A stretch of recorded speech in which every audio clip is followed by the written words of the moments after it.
Mr. President. The senator from Colorado. Thank you, Mr. President. I rise tonight to support Judge Ketanji Brown Jackson's nomination to serve as an Associate Justice on the United States Supreme Court. Judge Jackson comes to this floor with impeccable credentials. She graduated from Harvard magna cum laude. She graduated with honors from Harvard Law School, where she edited the Harvard Law Review. After graduation, Judge Jackson worked at top firms in private practice and secured 3 prestigious clerkships, including one for Justice Breyer on the Supreme Court of the United States. Later, she served as a public defender, representing people who couldn't afford a lawyer. I can't think of better evidence of her commitment to equal justice under the law, where everyone, regardless of their means, has the right to fair representation. Judge Jackson is clearly qualified for this position. There's nobody who doubts that. My colleagues know it because the Senate has confirmed her 3 times with bipartisan support. First, to serve as Vice Chair of the U.S. Sentencing Commission, second for the U.S. District Court for the District of Columbia, and last for the U.S. Court of Appeals for the D.C. Circuit. Taken together, Judge Jackson comes to this floor with the best legal training America can offer, a decade of experience on the federal bench, and a consistent record of bipartisan support here on this floor. I had the opportunity to meet with Judge Jackson 2 weeks ago after she had been rolled around in the barrel, is one way of saying it, during the confirmation hearings that people all over the country watched. And in our conversation, after she had been through all of that turmoil, she told me about how her parents had attended segregated schools in Miami before working as public school teachers here in Washington, D.C. Her dad went on to be a lawyer for the Miami School District, something I appreciate, having been a superintendent of schools.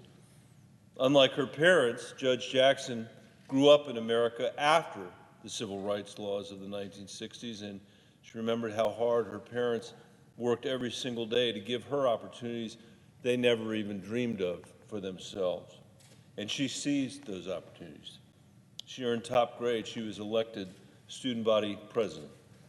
But when she told her guidance counselor she wanted to apply to Harvard, the counselor warned she shouldn't set her sights so high. Fortunately for America, she set her sights high. She set her sights where they should have been set. She followed the high example of her parents, working hard and impressing everyone along the way, friends and colleagues and mentors who are virtually beating down the doors of this Capitol to tell us what a thoughtful, fair-minded, and principled justice she would be. That hasn't stopped some colleagues from distorting her record, trying to say to the American people that she's soft on crime. That, Mr. President, would come as news, I think, to the Fraternal Order of Police, who have endorsed her candidacy for the court. It would come as news. The International Association of Chiefs of Police both have endorsed her nomination. They see what's obvious to anyone who fairly reviews her record, which is that Judge Jackson has spent her entire career devoted to the rule of law. Her brother and 2 uncles served as police officers, so law enforcement isn't some academic abstraction for her. It's literally her family. The presiding officer knows something about that, I think, in his family history as well. In our meeting, I asked Judge Jackson what makes a good judge. We had a long talk about that, but one of the things she said was communication, because judges have to explain their reasoning in every decision, which is a lot more than I can say for the United States Senate. She also said that it's the unique role of a judge to identify and to extract their bias before every case. And if you look at her more than 570 written decisions, it's clear how seriously she takes that responsibility. I was just on the phone with some people from Colorado before I came over here, Mr. President, and I said to them, I told them I was coming out here to give this speech, and I said to them, these are old friends of mine, that I can't remember a time when I sat down with somebody and had a 30-minute conversation where I came away more impressed than I was by Judge Jackson.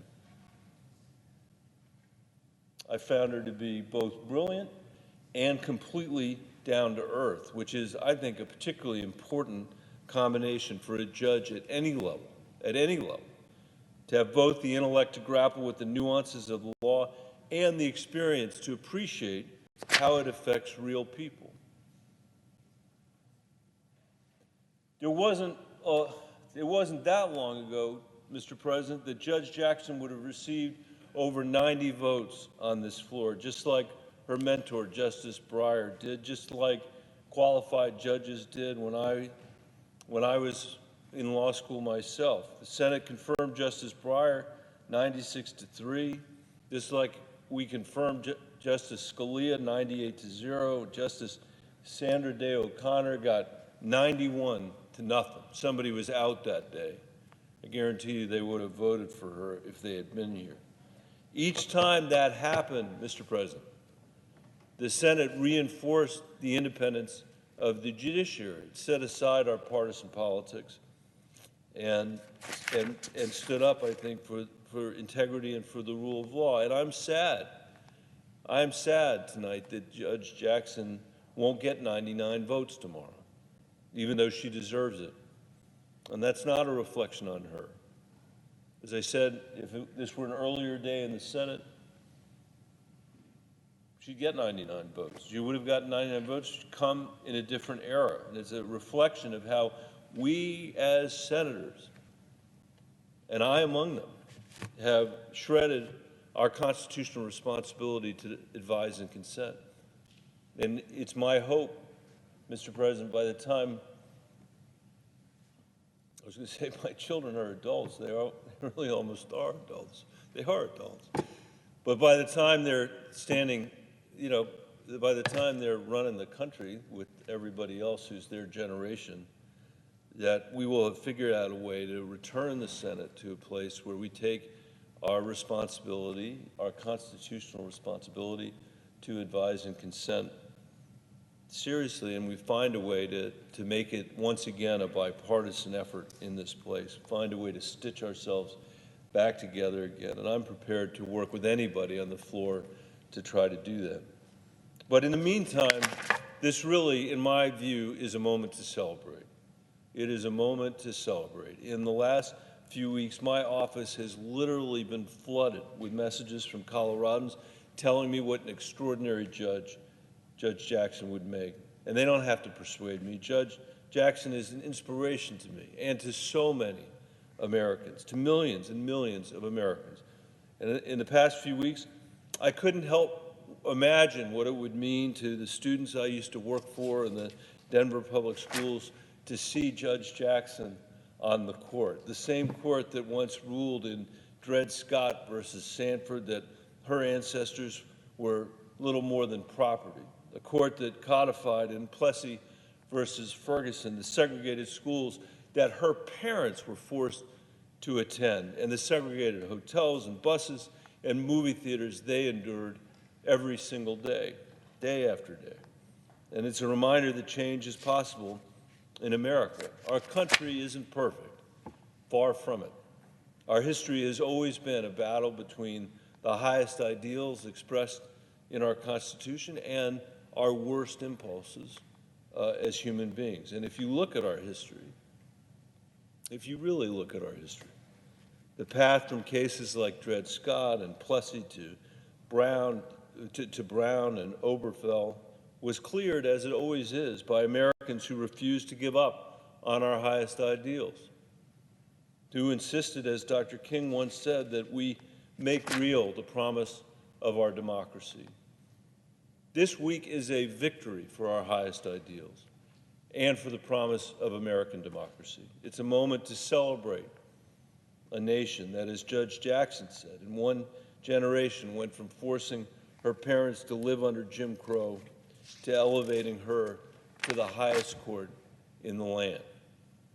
After carefully reviewing her record, I believe that Judge Jackson will join the ranks of Earl Warren, Thurgood Marshall, and Ruth Bader Ginsburg, justices who help bridge the gap between the words written in our Constitution and their reality in America today. And I hope she will join the court's great dissenters, judges like Justice Harlan, who opposed decisions that outlawed the minimum wage, or Justices Roberts and Murphy, who refused to condone the internment of Japanese Americans in Colorado and across the country.